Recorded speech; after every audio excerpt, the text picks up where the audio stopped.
If we set aside charts, models, and economics textbooks, one man noticed something long ago. Most systems still ignore it. Wealth does not rise in a stable line. Power does not accumulate forever, and prosperity left unchecked carries the seeds of its own collapse.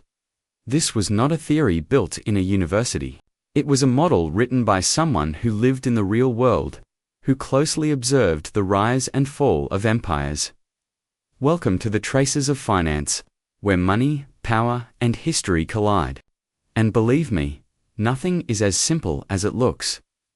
In the 14th century, while Europe was struggling with plagues, wars, and feudal fragmentation, a North African thinker quietly wrote what may be the most accurate description of economic cycles ever produced. His name was Ibn Khaldun. Centuries before Adam Smith, before Keynes and modern macroeconomics, he explained why economies grow, why states become wealthy, and why they eventually collapse under their own weight.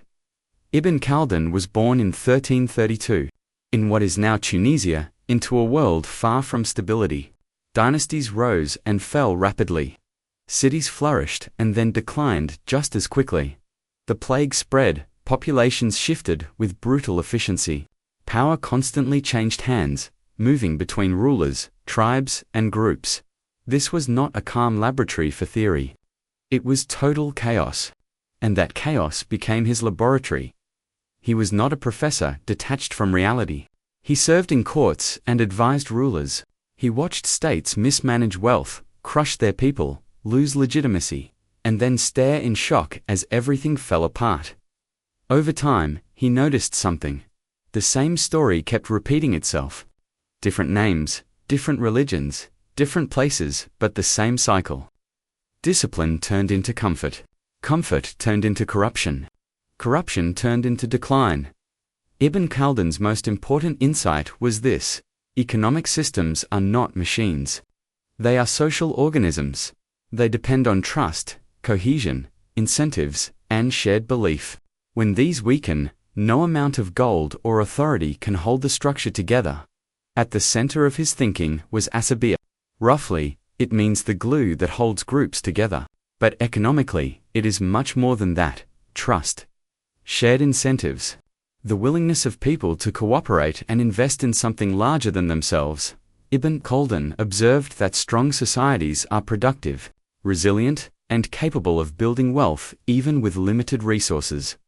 When people trust one another, they defend institutions and uphold norms that support long-term stability. Wealth arrives naturally not because they started richer, but because their structure allowed productivity to flourish. Over time, success changes behavior. As wealth accumulates, elites drift away from the productive base. Rulers become isolated. Bureaucracies expand. Positions begin to pass through inheritance. The discipline that built the system weakens. Comfort replaces necessity, and cohesion erodes. This is not a moral judgment. It is an observation. People are not lazy, only incentives change. When survival is no longer urgent, behavior shifts. Risk tolerance falls. Innovation slows. Extracting resources becomes easier than producing them. States raise taxes to support growing palaces and armies. At first, revenue increases. But over time, higher taxes discourage production. People work less. Trade contracts. The state starves not because it taxes too little, but because it taxes too much from a shrinking economy. Ibn Khaldun described this as diminishing returns. Centuries ago, no moral judgment is required to see this. What matters are incentives. When people believe their efforts will be rewarded, they work. When they believe they will be punished, they disengage. When capital is consumed faster than it can regenerate, the system collapses. States do not fall from a lack of authority, but from exhausting the source of their own power. If Ibn Khaldun could see the problems of modern states, he would not be surprised. Institutions, supply chains, financial instruments, the logic has not changed. Prosperity creates temporary demands. When growth slows, commitments remain. Revenue becomes harder to generate, and exploitation becomes tempting. This is where taxation, debt, and monetary policy intersect. Debt is issued. Inflation is created. Costs are pushed into the future. But the core logic still holds. When trust and cohesion weaken, the system begins to hit bottom. And here is the most important point. Collapse is not caused by bad intentions, it is caused by success. The same forces that create wealth eventually undermine the conditions that made it possible. Ibn Khaldun was not giving personal finance advice. He was offering something more valuable: perspective. Do not mistake peaks for permanence. Do not confuse scale with stability. Notice when incentives change even before prices do. This is where real financial freedom begins, not with prediction or timing, but with humility, understanding that systems are temporary, trust is fragile, and cohesion is more valuable than any asset. You cannot escape cycles, but you can stop being surprised by them. Ibn Khaldun's genius was not predicting the future. It was making the future visible.